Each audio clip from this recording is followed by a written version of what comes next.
Olá, o tema de hoje é a travessia econômica de 2021. Mas antes, eu vou fazer o tradicional pedido que você vá no canal Como Enfrentar a Direita no Brasil, faça sua inscrição, toque no sininho e você receberá todas as notificações de vídeos do canal.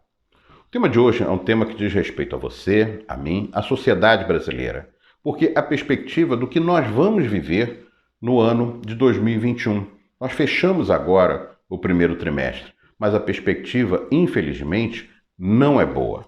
Não só porque o Brasil vem de uma recessão no ano passado, devido à pandemia, uma queda de mais de 4% do produto interno bruto, como a perspectiva econômica deste ano não evoluiu no primeiro trimestre. Pelo contrário, a situação do país hoje não resolveu a crise sanitária. Isso se estende pelos setores da economia. E mais, o que foi votado no Congresso há poucos dias, o orçamento para este ano, é isso mesmo, o orçamento do governo 2021 só foi aprovado agora, no fim de março, dá uma perspectiva sombria. Por quê? Como é que se faz a economia? A economia gira a partir de gastos públicos e gastos privados. Neste momento, não há perspectiva de investimento privado em larga escala, porque o Brasil passa por um processo recessivo. A economia brasileira não tem crescido nos últimos 5 anos.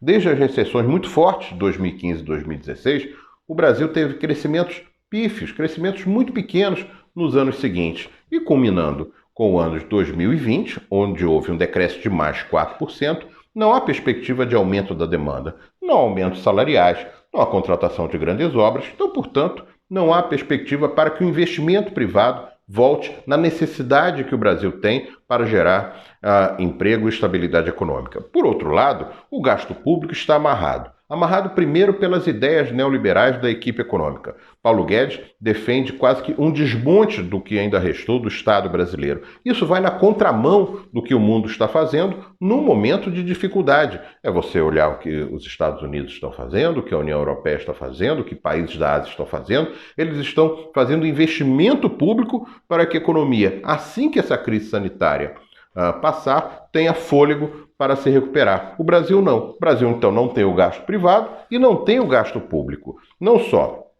pela posição ideológica da equipe econômica do governo, mas pelas próprias amarras que essas ideias colocaram. São as chamadas amarras fiscais. Teto de gastos por 20 anos, bloqueando novos investimentos do governo. Lei de responsabilidade fiscal, a regra de ouro, que já vem desde a Constituição de 88. Você soma tudo isso, amarras fiscais que o governo não consegue sair dessas amarras para fazer novos investimentos. A situação de decréscimo da arrecadação por causa da recessão. E você junta tudo isso com a falta de investimento privado, você dá na estagnação da economia. Infelizmente, já perdemos o primeiro trimestre e provavelmente teremos um ano de um crescimento muito pequeno. E nós precisávamos de um crescimento grande para reverter a situação de 2020. E não teremos. Então nós temos a combinação das amarras fiscais com ainda ações que os deputados tiveram no Congresso, principalmente deputados da base do governo, retirando verba de despesas obrigatórias do governo para colocar para emendas parlamentares.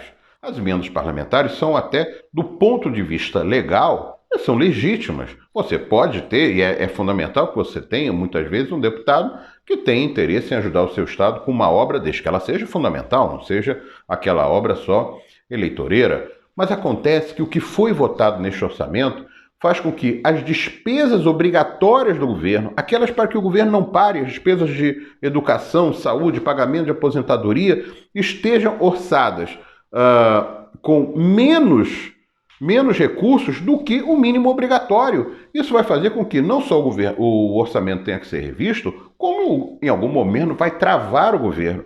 Imagina, você trava o governo federal, que é quem ainda pode tocar a economia de modo mais forte, porque os governos estaduais e municipais têm problemas de receitas claras, porque eles vivem da chamada receita econômica e hoje há uma estagnação da economia.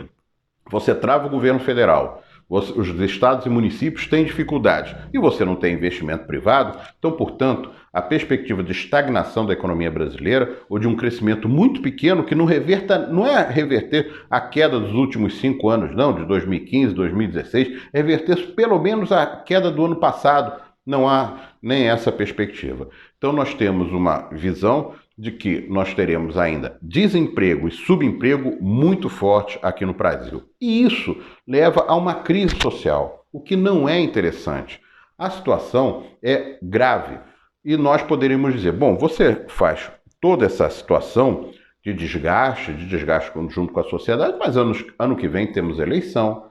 Em outubro de 2022 elegeremos um novo Congresso, um novo presidente da República, e é uma perspectiva de mudança, sim. Eu até diria, caso seja confirmado o nome de Lula, que ele passaria até a ser o favorito para vencer a eleição do ano que vem. Mas essa travessia é muito longa, não dá para esperar agora de abril de 2021 a janeiro de 2023, quando tomará posse um novo governo. Há uma crise social muito forte, é só você andar nas grandes e médias cidades para você ver a situação do comércio, das empresas. Então, o que nós devemos fazer? Primeiro, pressionar para que os partidos de oposição, mesmo em minoria no Congresso, atuem fortemente. E cada um de nós deve ter na cabeça o que é preciso neste momento. Primeiro, é preciso exigir que essas amarras fiscais caiam de modo emergencial. É preciso aumentar o auxílio a ser pago. O auxílio a ser pago este ano tem um valor total de 44 bilhões de reais. Ano passado foram 290 bilhões.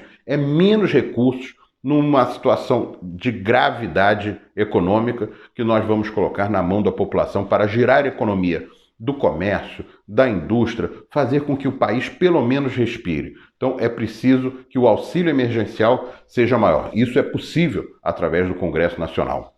Segundo, é preciso que as empresas tenham auxílio, principalmente as empresas das áreas de serviço. Como é que você manda fechar um bar, um restaurante, um cabeleireiro, um barbeiro e não dá possibilidade de recursos? Não é só a questão do pagamento de parte do salário do empregado, que você possa jogar um pouco para frente. São os impostos, uma série de situações.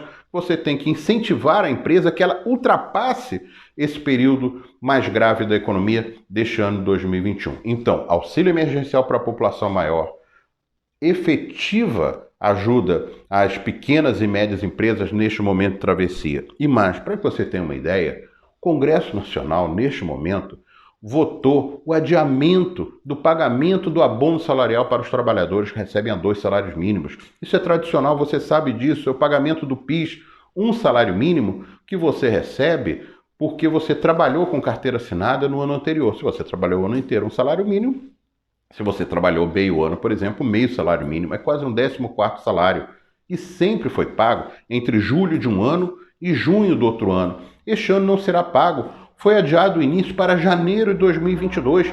Menos recursos nas mãos desses trabalhadores que já estão com enorme dificuldade neste ano de 2021. Então, tudo isso nós temos que exigir. É preciso exigir que a travessia seja feita de modo que o país não caia numa grave crise social. Não adianta esperarmos só a eleição do ano que vem. A eleição do ano que vem será fundamental para a presidência da República e para o Congresso Nacional e também para os governos estaduais. É fundamental que se mude o panorama atual do Brasil. Mas quem é progressista, quem se preocupa com o nosso futuro, tem que pensar, exigir que os partidos de oposição atuem nesse sentido e fazer esta campanha. Faça com seu amigo, com a sua amiga, nas suas redes sociais. Aumentar o valor do auxílio emergencial, ajuda as pequenas e médias empresas e ajuda fundamental aos trabalhadores. Esses são os pontos para que a gente possa atravessar um ano de 2021 que não será bom, porque você não tem nem o investimento público e nem o investimento privado. Esse é um momento crucial.